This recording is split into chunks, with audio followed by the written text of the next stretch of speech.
بسم اللہ الرحمن الرحیم۔ عزیز دوستو، السلام علیکم ورحمۃ اللہ وبرکاتہ۔ میں آج آپ کا تعارف ایک بہت ہی بزرگ ہستی سے کروانے جا رہا ہوں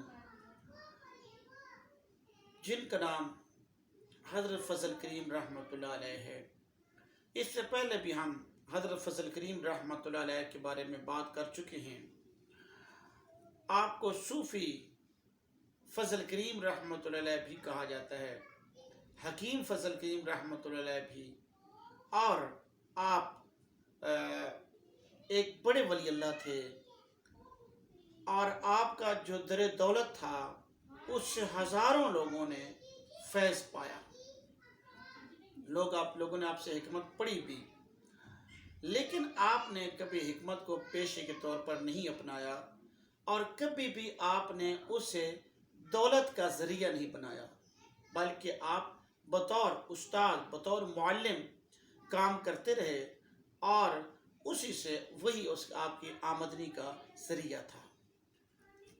حضرت صوفی فضل کریم رحمۃ اللہ علیہ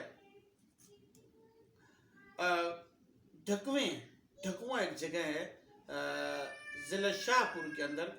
وہاں پر ضلع شاہ پور پہلے 1929 تک ضلع شاہ پور تھا، اب وہ تحصیل شاہ پور ہے، اور یہ تحصیل شاہ پور ضلع سرگودا کے اندر ہے۔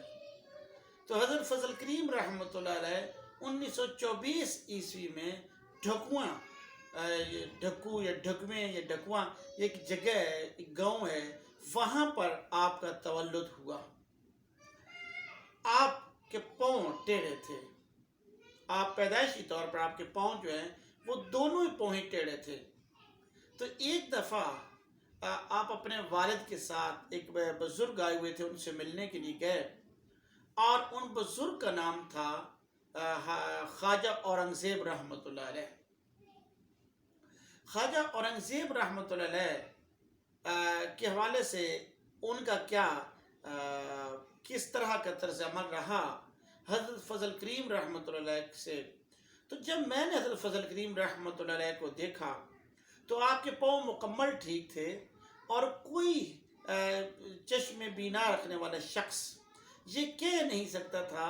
کہ حضرت فضل کریم رحمۃ اللہ علیہ کے پاؤں کبھی ٹیڑھے رہے ہوں گے۔ مکمل طور پر پاؤں ٹھیک تھے، اور آپ نے اپنے حجرے کے ساتھ مسجد بنوائی تھی، وہاں نماز پڑھاتے، اسی طرح آپ کے جو صاحبزادگان ہیں وہ نماز پڑھاتے ہیں، اور آپ کو حجرہ تھا، آپ کبھی گھر میں جا کے دوائی دے رہے ہیں، کبھی ادھر دے رہے ہیں، لوگوں کی روحانی علاج بھی کر رہے ہیں، لوگوں کے پاس بیٹھتے ہیں، دین اسلام کی تبلیغ بھی کر رہے ہیں، اور کھانا چل رہا ہے، لنگر چل رہا ہے، اور اسی طرح سے چائے چل رہی ہے، سارا کچھ اللہ کی طرف آپ کو دین ہے، آپ عطا فرما رہے ہیں، اور آپ اپنے عہد کے ایک بڑے ولی اللہ تھے۔ یہ میں آپ کو بڑے یقین کے ساتھ یہ بات بتا رہا ہوں۔ کچھ ایسے واقعات ہیں جو خود، چونکہ میں حضرت فضل کریم رحمۃ اللہ علیہ کا مرید ہوں، اور میں نے آپ کے ہاتھ پر بیعت، یہ سعادت حاصل ہوئی کہ مجھے آپ نے بیعت کیا، تو میں کچھ ایسے واقعات ہیں جن کا اظہار شاید ممکن نہیں، تو میں یہ کہہ سکتا ہوں کہ آپ رحمۃ اللہ علیہ اپنے عہد کے ایک بہت بڑے ولی اللہ تھے۔ ایک ایسا دور، ایک دور فتن ہے جس میں لوگ سو کارڈ ولی اللہ بنے ہوئے ہیں، سو کارڈ صوفی بن گئے ہیں، اور فقیر سمجھتے ہیں اپنے آپ کو، جبکہ وہ مقام انہیں عطا نہیں ہوتا، اس مقام پر وہ فائز نہیں ہوتے۔ حضرت فضل کریم رحمۃ اللہ علیہ کو اللہ تعالی نے وہ مقام عطا فرمایا تھا، اور سینکڑوں ہزاروں لوگ آپ کے جو دولت خانہ ہے وہاں سے فیض یاب ہوئے، روحانی طور پر بھی اور جسمانی طور پر، اس طرح کہ آپ دوا دیتے تھے، اور مفت دوا دیتے تھے، دعا دیتے تھے۔ تو حضرت فضل کریم رحمۃ اللہ علیہ کے پاؤں جب آپ پیدا ہوئے تو دونوں ٹیڑھے تھے۔ یہ پاؤں کیسے ٹھیک ہو گئے؟ حضرت فضل کریم رحمۃ اللہ علیہ نے ایک انٹرویو دیا تھا، کہ رسالہ لاہور سے نکلتا تھا، السدید میں آپ نے انٹرویو دیا، اور آپ سے انہوں نے پوچھا تو آپ نے فرمایا کہ میں ڈھکویں ضلع تحصیل شاہ پور میں 1924 میں پیدا ہوا، میرے دونوں پاؤں ٹیڑھے تھے اور میں صحیح کھڑا نہیں ہو سکتا تھا۔ تو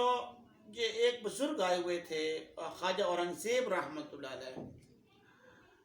آپ اپنے والد کے ہمراہ، آپ کے والد صاحب جو ہیں وہ آپ کو لے کر خواجہ اورنگزیب کے دیدار کے لیے، ان سے ملاقات کے لیے گئے۔ آپ کسی سہارے سے کھڑے ہوئے تھے اور ایک شخص آیا اور اس نے آپ کو ہٹایا، آپ گر پڑے اور گرے یا تھوڑا سا دھکا اس نے دیا اور جگہ بنا لی اور آپ کو کہا کہ منڈیا، او منڈیا، یعنی حکام کو مار رہا تھا یا کوئی اس طرح کا کام کر رہا تھا، تو منڈیا یہ کام کر۔ تو وہاں جو خواجہ اورنگزیب رحمۃ اللہ علیہ بیٹھے ہوئے تھے، انہوں نے حضرت فضل کریم رحمۃ اللہ علیہ کی طرف دیکھا تو انہیں اس بات کا دکھ ہوا اور انہوں نے سکہ بھرنے والے یا اس نئے آنے والے شخص کو غصے سے کہا کہ تم نے سے یہ کیوں کہا ہے، یہ تو سیدھا ہے اور تم جیسے لوگ آنے والے دور میں اس کے جوتے سیدھے کریں گے۔ نگاہ ولی سے بدل جاتی ہے تقدیریں۔ تو یہ جو تاثیر ہے ایک ولی کی نگاہ کی، ایک تو اس کی نظر دور تک ہوتی ہے، دور بھی ہوتا ہے، وہ پھر وہی بات آ جاتی ہے زمان و مکان کی کہ اللہ رب العزت وہ ایک اپنے راستے پر چلنے والے کے لیے زمان و مکان جو ہیں انہیں وہ سکڑ جاتا ہے ان کے لیے، اور وہ آنے والے زمانوں کے بہت سے واقعات، حادثات کو دیکھ لیتے ہیں اللہ کی عطا سے۔ چنانچہ حضرت اور خواجہ اورنگزیب رحمۃ اللہ علیہ نے آپ کا جو آپ کے پیشانی مبارک ہے اس میں جو چمکتے ہوئے ستارہ تھا اور آپ رحمۃ اللہ علیہ کا جو مستقبل تھا وہ دیکھ لیا تھا، اور وہی فضل کریم جن کے پاؤں ٹیڑھے تھے آہستہ آہستہ بغیر کسی دوائی کے، بغیر کسی سے اپنے آپ پاؤں سیدھا ہونا شروع ہو گئے، یہاں تک کہ وہ دونوں پاؤں سیدھے ہو گئے۔ اور جب میں نے آپ کا دیدار کیا تو اس زمانے میں یا کوئی شخص بھی یہ اندازہ نہیں کر سکتا تھا کہ کبھی آپ کے پاؤں ٹیڑھے نہیں ہوں گے۔ اور دوسری بات جو خواجہ اورنگزیب رحمۃ اللہ علیہ نے فرمائی تھی کہ لوگ ان کے جوتے سیدھے کریں گے، تو میں نے خود اپنی آنکھوں سے یہ منظر دیکھا ہے۔ مطلب لوگ جوتے جو ہے آپ کے سیدھے کرتے تھے، جب آپ نکلتے تھے حجرے سے تو لوگ جوتے سیدھے کر دیتے تھے۔ اور حضرت فضل کریم رحمۃ اللہ علیہ کی جو دعائیں تھیں، آپ دعا فرما دیتے تھے اور اس دعا کا صدقہ ہوتا تھا کہ دعا قبول ہو جاتی تھی۔ آپ ایسے ولی اللہ تھے جن کی دعائیں قبول ہوتی ہیں۔ تو آپ دیکھیں کہ خواجہ اورنگزیب رحمۃ اللہ علیہ کی زبان سے مبارک سے جو لفظ نکلے